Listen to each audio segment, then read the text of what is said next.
Définissons maintenant le phénomène d'overshoot. Littéralement, overshoot signifie tirer au-delà.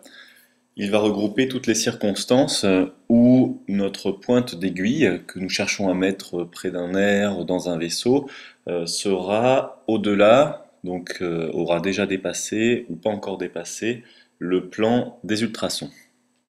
Nous décrivons ici deux types d'overshoot en couraxe, sur une visualisation couraxe de vaisseau.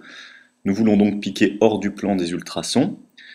Première option, on incline trop l'aiguille et on va aller faire du dégât en profondeur avec cette aiguille alors qu'on n'a pas encore franchi le plan des ultrasons qui est ici représenté en rouge. Deuxième option, on franchit le plan des ultrasons sans même s'en rendre compte et on va aller faire du dégât en profondeur alors qu'on pense visualiser la pointe de l'aiguille et c'est le corps que nous sommes en train d'observer. Sur ce schéma sont représentées une veine et une artère, coupées par un plan d'ultrasons représenté en gris. La ponction de la veine s'effectue hors du plan des ultrasons. L'échographiste n'a pas vu passer sa pointe d'aiguille et l'a avancée de façon trop importante. Il visualise donc une section du corps de l'aiguille, mais qui est représentée par un point hyperéchogène, ce qui n'aide pas à l'identification de l'erreur commise. Regardons sur le fantôme de simulation ce qui se passe. Donc voici le cas où on pique de façon trop verticale, si bien que l'aiguille ne croise jamais le faisceau d'ultrasons. Donc si on rapproche maintenant la sonde et qu'on l'incline pour retrouver notre pointe d'aiguille, elle était déjà dans le vaisseau et avait déjà fait du dégât avant même que l'on ait repéré sa pointe. Dans la deuxième situation, donc nous centrons notre échographie toujours sur le même vaisseau. La ponction va se faire trop horizontalement, trop tangentiellement à la peau. On a passé très rapidement la pointe d'aiguille et le corps représenté par la flèche rouge est visible sur l'image d'échographie, mais peu visible, car le corps d'une aiguille est toujours beaucoup moins visible que la pointe. Reculons la sonde d'échographie pour aller chercher en profondeur où était la pointe d'aiguille. Elle est représentée par la pointe rouge et on voit qu'elle était allée vraiment au-delà de notre faisceau d'ultrasons. Quand on retire l'aiguille, on observe la pointe hyperéchogène, beaucoup plus échogène que le corps, ce qui est habituel, qu'on pique sur un fantôme ou sur un patient. Voilà, lorsqu'on réenfonce l'aiguille, on perd un petit peu cette visualisation, puisque le corps est peu échogène, même s'il réalise un petit cône d'ombre. Et en reculant la sonde, on va chercher beaucoup plus loin la pointe d'aiguille hyperéchogène.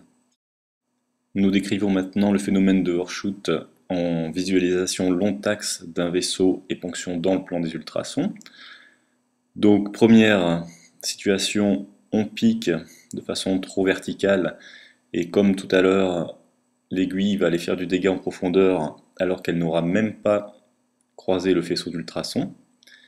Le faisceau d'ultrasons qui est représenté ici par le rectangle rouge. Voilà, on enfonce l'aiguille qui ne va pas croiser ce faisceau. La deuxième situation est moins connue et est liée au fait que le faisceau d'ultrasons n'est pas fin comme une lame de rasoir mais possède une certaine épaisseur.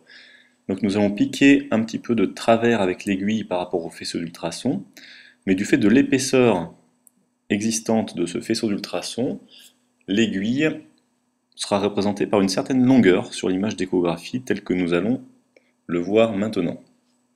Donc nous piquons en long axe, nous avons l'impression de voir notre aiguille dans ce long axe, mais c'est une partie du corps de l'aiguille qui est visualisée puisque la pointe a déjà quitté, on va là beaucoup plus loin, on recule la sonde d'échographie pour aller la chercher, elle était là, donc elle avait déjà quitté l'épaisseur de la tranche d'ultrasons.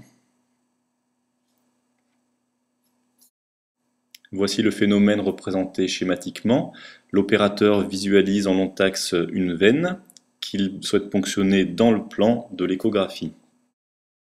Il introduit malheureusement son aiguille un petit peu obliquement par rapport à la tranche d'ultrason, si bien qu'elle va finir par sortir complètement de la visualisation de l'image. Il pense être en bonne position sur l'image d'échographie, présentée en haut à gauche, alors que la pointe d'aiguille, nommée avec la petite lettre C, est déjà sortie du plan des ultrasons de façon latérale et va faire du dégât en profondeur.